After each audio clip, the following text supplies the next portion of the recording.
Budaya Cianjur Kuda Kosong diambil dari peristiwa diplomasi Cianjur dengan Mataram. Ketika itu, Cianjur merupakan pemerintahan yang baru berdiri diminta tunduk kepada Mataram.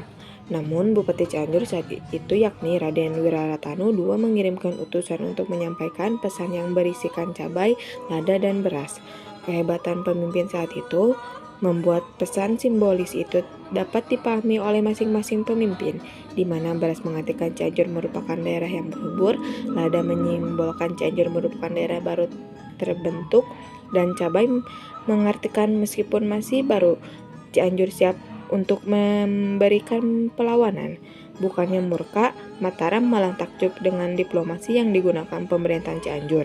Diplomasi itu buah pengakuan Mataram jika Cianjur bukan sebagai negeri taklukan tanpa sahabat. Bahkan Cianjur diberi hadiah yang salah satunya kuda balap dengan perawakan tinggi besar.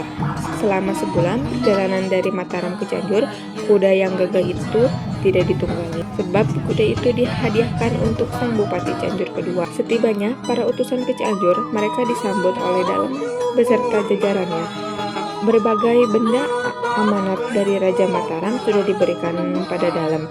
Kemudian kuda gagah hadiah Raja Mataram dibawa ke Pendopo Cianjur. Setelah peristiwa tersebut, tersiarlah pada seluruh rakyat Indonesia bahwa Cianjur telah terbebas dari wajib petik kepada Mataram dan juga mendapatkan hadiah seekor kuda besar yang gagah. Hal ini menyulut keingintahuan masyarakat Cianjur pada sosok kuda pemberian Raja Mataram tersebut. Dalam atau Bupati Cianjur membuat kebijakan untuk memamerkan kuda hadiah tersebut pada masyarakat. Sebelumnya, kuda tersebut dirias kemudian diarak mengitari jalan raya Cianjur. Kebudayaan itu dikenal dengan kuda kosong lantaran saat diarak kuda tersebut tidak ditunggangi seperti halnya ketika kuda itu dibawa dari Mataram ke Cianjur. Jadi sejarah awalnya tidak ditunggangi itu karena Raden Arya Kidul dan Raden Arya Cikondang menghormati kakaknya, sehingga tidak berani menunggangi kuda itu dari Mataram ke Cianjur. Namun, pada tahun 1950-an, kuda kosong diidentifikasi dengan hal mistis, di mana kuda tersebut dianggap tidak benar-benar kosong. Menurutnya dibuat cerita jika saat halaran atau arak-arakan kuda kosong, Raden Eyang Surya Kencana, sosok leluhur Cianjur dari bangsa gaib, menaiki kuda tersebut.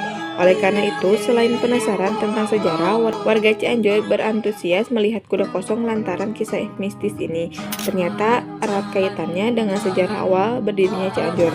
Bahkan sebelum diarak, ada ritual yang harus dilakukan, mulai dari penyambutan oleh para pejabat daerah, penyiraman, hingga pengantaran lagi sosok Eyang Surya Kencana. Jadi dulu itu harus ada ritual para pejabat berjejer di pendopo menyambut kuda kosong selayaknya menyebut pejabat. Kemudian ada ritual penyiraman oleh Bupati Cianjur. Kemudian setelah acara ada prosesi pengantaran Eyang Surya Kencana pulang, dan itu harus dihadiri para pejabat dengan berjejer di pendopo, kata dia. Ritual yang dianggap bertentangan dengan agama itu pun membuat kuda kosong dilarang tampil pada tahun 1907.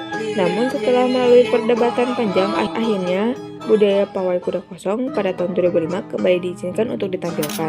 Beberapa tahun ditiadakan, kemudian diizinkan lagi dengan menghapus sejumlah ritual yang dianggap bertentangan. Kuda kosong saat ini sebatas ditunjukkan sebagai tontonan atau pertunjukan budaya.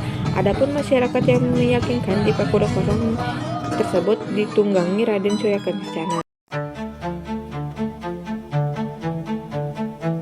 Adanya kepercayaan bahwa kuda kosong itu ditunggangi ku Raden Surya Kencana, kita memang diawali ku kepercayaan masyarakat. Sebetulnya soal kuda kosongnya tidak jadi masalah, hanya yang jadi masalah untuk MUI karena sebelumnya ada acara-acara pemanggilan roh yang katanya roh jin yang ada di Gunung Gede namanya Eyang Surya Kencana, yang saya dengar seperti itu.